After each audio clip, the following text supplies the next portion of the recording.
Alright, so today I thought I'd just make a video on my US M2-10-6 Army Lightweight Optical Mask. I was going to try to make this video sooner, except I simply did not know that much about this mask. Like, I knew a bit about this mask, but some of the information I knew was just flat out wrong. Some of it was correct, but mainly I was just I didn't know that much information about this mask, so if I were to film a video, it would not be entertaining at all. But yeah, now that I have recently dug up some more information about this mask, I feel confident enough to make a video. So without further ado, let's get right into it. So just for a little background context, before the M2 optical mask, there was the M1 optical mask. You know, the MI-I-5 optical mask. So from what I can tell, the production of the US MI-I-5 optical mask stopped around 1941, but they continued to be used until they were just phased out eventually. I think it was around 1944. However, the MI-I-5 was very bulky and it did not make a very good fit on the user's face. In January of 1944, at the CWS MIT laboratory, the M2 optical mask was standardized. Another thing that's kind of interesting to note is that this mask was originally intended for use by the Coast Artillery. The mask could also be used with anything else that used optics. I cannot believe I forgot to put that in there. The Chemical Warfare Board found the new M2 optical mask satisfactory, but the Armored Board in a later test did not consider it fully acceptable, and further development was abandoned. As the AGF reported in August of 1945, and I quote, "No existing gas mask is entirely satisfactory for the use by armed personnel who are required to employ optical instruments in the performance of their assigned duties." Another thing to note is that the M2 optical masks were never issued. Yes, they were standardized and produced, but they were not issued. I was lucky enough to get my example fresh out of the box. Now, I'm pretty sure this seller on eBay who sold me this just opened it and then sold it. So yeah, I am happy to have this mask. The thing is that there are a handful of these in existence, but they are pretty beaten up, but most of them have been restored by their owners. And I am very thankful to have the mintiest M2-10-6 example that I have seen so far.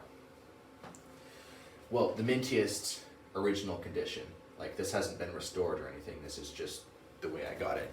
Something else I forgot to mention is that during the time of the Korean War, some M2 optical masks were produced with a C11 diaphragm assembly, not this M3I1 diaphragm assembly. Now, a C11 diaphragm assembly is just a grate, a diaphragm with some mesh and a grate protecting it. This is an M3I1 diaphragm assembly. Now, this doesn't actually have an official designation to my knowledge, but I'm just calling it the M3I1 diaphragm assembly. Now, as far as I'm aware, most, if not all, of the M2 optical masks produced during the late stages of World War II will have a M10 canister attached to it. But the thing is that all of the M2 optical masks produced during the time of the Korean War will have M10A1 canisters attached to them. So that's just kind of interesting. I just bring that up because when you see this mask, you go like, oh, M2-10-6, because this diaphragm assembly means it's an M2-10-6. Well, that's true and not true at the same time. So basically, just make sure you look at the canister attached to the mask. So if you look at this and say that's an M2-10-6, yes, it is an M2-10-6 because it has an M10 canister attached to it. But if there's a different M2 optical mask out here with the same assembly here, say that's an M2-10-6. You might be wrong because the canister might actually be an M10A1 canister, not an M10 like you might think. So now I'm going to get into detail about the components of the mask and the kit. But before I do that, I thought I'd just show off the original packaging because this is pretty cool. Oops, there we go. There it is. M2-10-6. Which is kind of funny. When I originally got this mask, I did not see this. I was just looking at the end of the hose, is this M10 or this M10A1?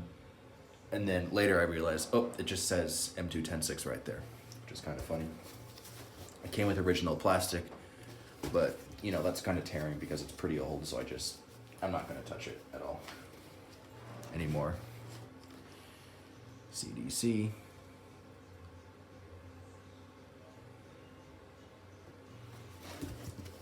Yeah, I had no idea the CDC was involved with gas mask production and stuff. Face form, a little crushed, but that's fine. Alright, now to get into detail about the other things. Okay, so here is the mask.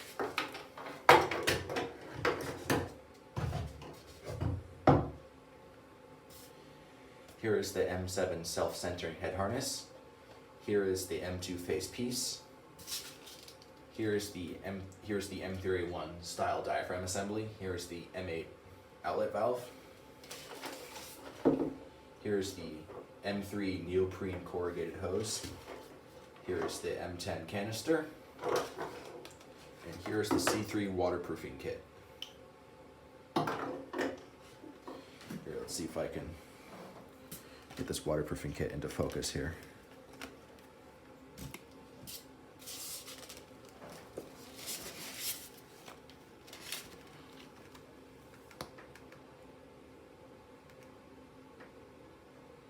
All right, just pause it so you can read it.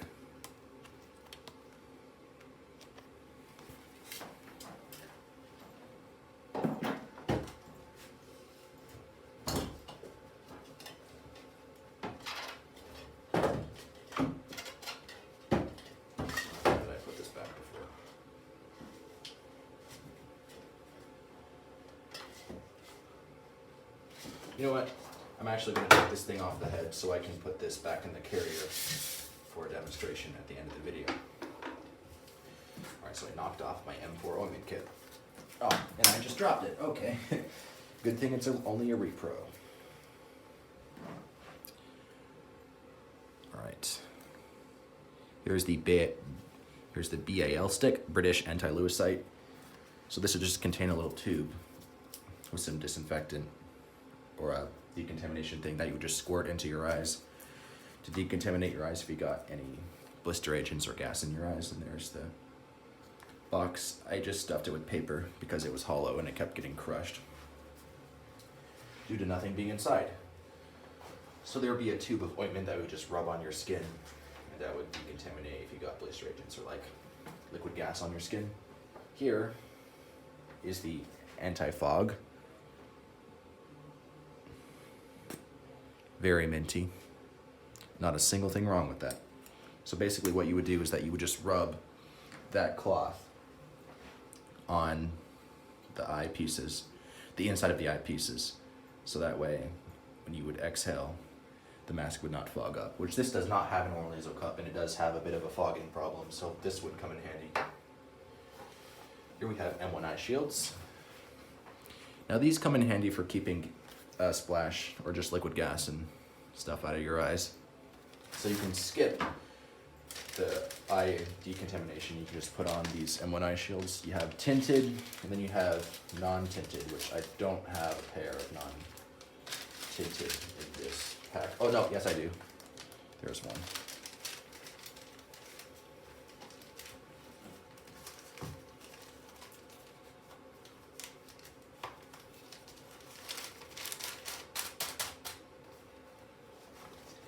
Here we have cover protective individuals.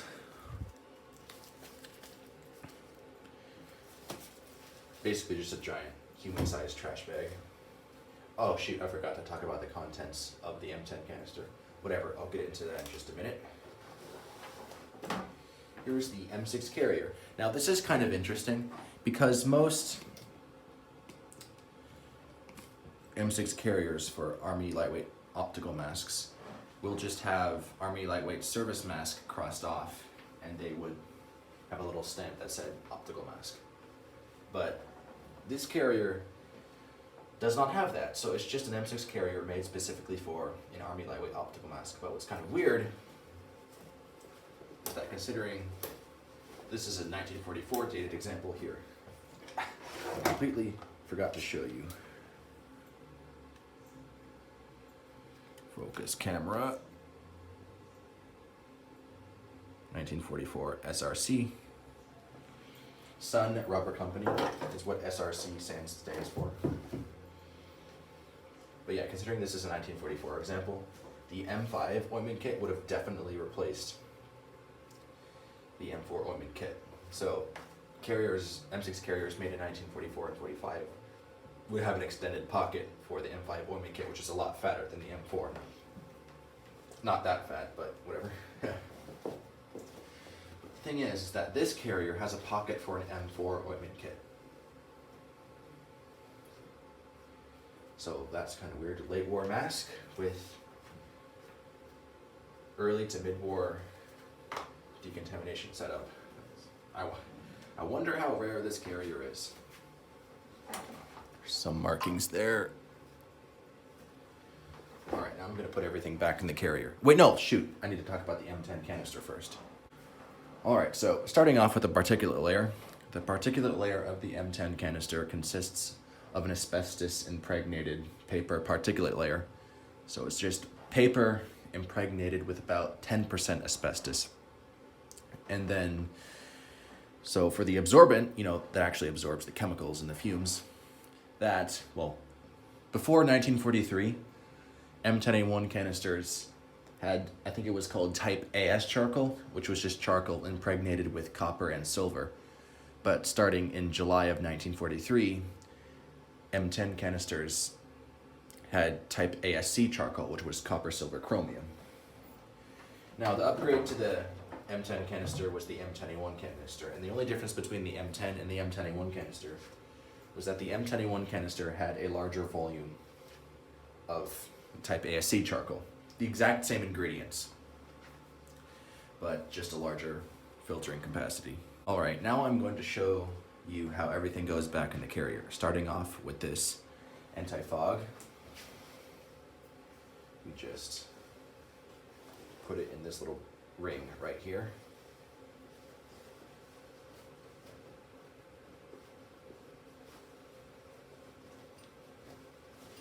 Ooh, come on. I'm just gonna come out and say this, these little retaining rings are kind of annoying. There we go.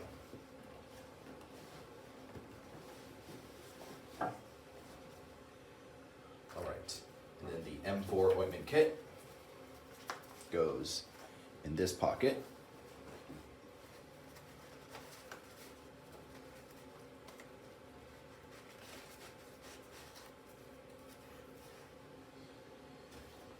The closed cover protective individual goes there, and then the opened cover protective individual goes there.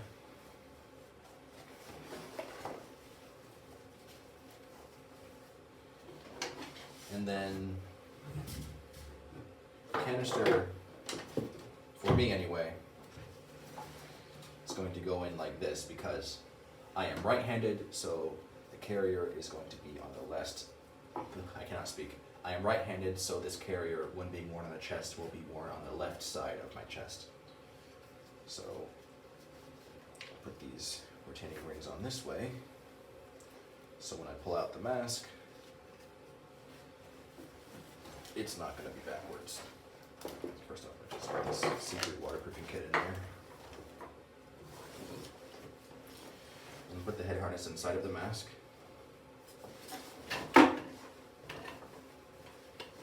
Flip the camera died. Anyway, as I was saying, you just flip the canister. So you want to make sure the retaining rings cross over. I put those back. I didn't realize the camera died. So you want to make sure the canister retaining rings cross. So, come on. Yeah. I found this easiest to do when it's on my chest, not on a table. So flip it over like that. Oops, hold on.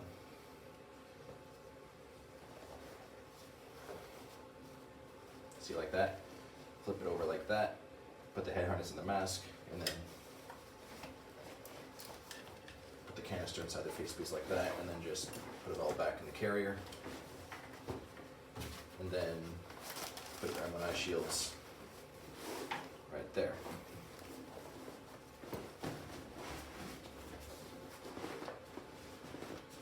It's a bit of a tight fit, but you know, that's the way it goes.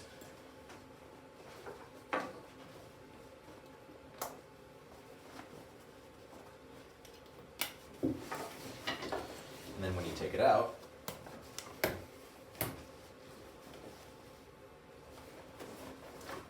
the hose can fully extend. Alright, so that's it for this video. Thank you for watching. Goodbye.